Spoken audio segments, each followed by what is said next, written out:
Good afternoon, everyone. I'm Fernando Nieto Fernandez. I'm a professor of biology and director of the Science Technology Entry Program at SUNY Old Westbury. And I'm H.Fox. I'm the director of the Community Action Learning and Leadership Program at Old Westbury.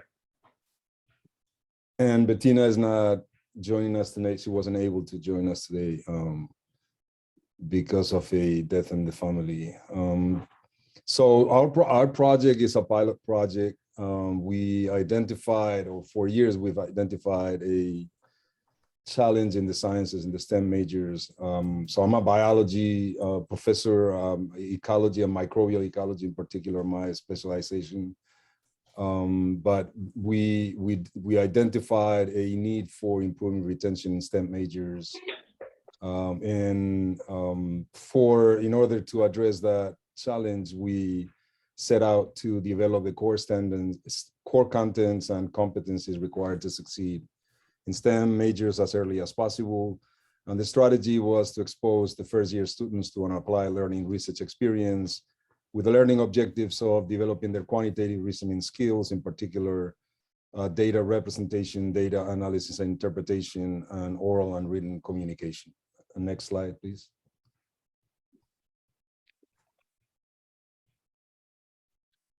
So in our project, we collaborate with the Community Action Leadership Learning and Leadership program that Hugh runs at SUNY Old Westbury, but we also collaborate with the town of Hempstead that monitors the watershed of the town of Hempstead, and through the STEP program with the Westbury School District that, in particular with a class, an AP class in environmental science that Bettina runs there.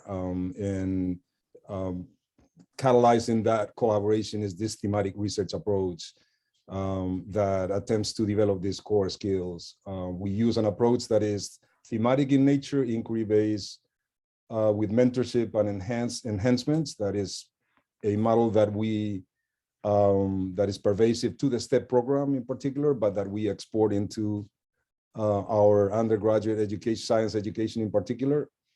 As part of our project, we were assigned a tributary in the watershed in the town of Hempstead. You look at the map of Long Island, we are in Nassau County, and within Nassau County, the town of Hempstead has a large watershed, and we are on the eastern border of the watershed in what drains into what is the east bay of the watershed, and the red dots identify the 3 sampling sites that we are using that are from upstream all the way to the draining into the east bay, which are the Forest City Community Park, that is the highest one, followed by the Forest Lake Elementary School or Twin Lakes Preserve, and then Wanto Park that is right at the east bay that of the town of Hempstead, the watershed.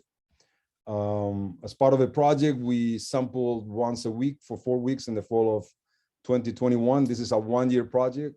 So students in the AP Environmental Science in the high school are taking this course for the whole year. So we will re-engage them again as soon as the semester starts for us on the 26th of this month. And then the core program also will continue with the spring 2022 semester, and they will restart again the sampling, and we will hope to sample at least once a month through the spring semester.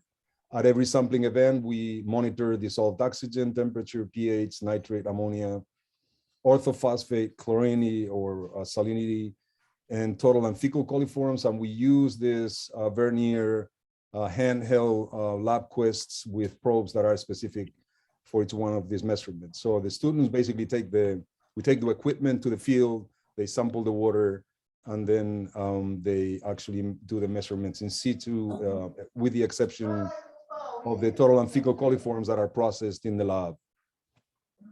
Next slide.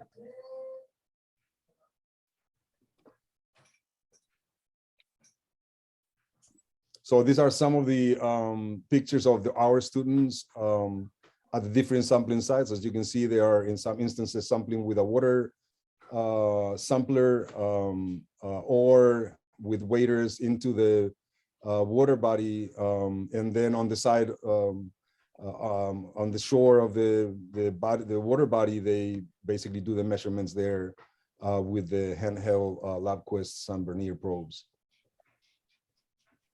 Next slide.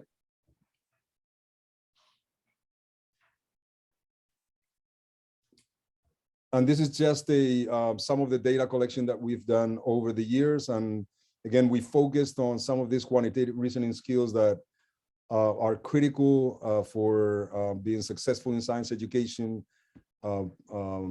graphing data, interpreting data, and then supporting and documenting either orally or in written form the findings by supporting them with the data. Next slide.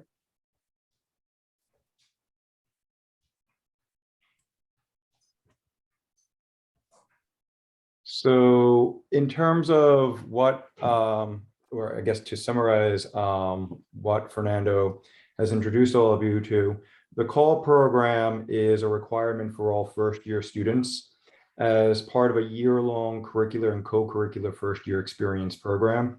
So as Fernando has pointed out through our pilot, we're fortunate in terms of the work that we do to be at a college that emphasizes civic engagement and the importance of student diversity in enhancing and increasing participation of URMs in undergraduate STEM education.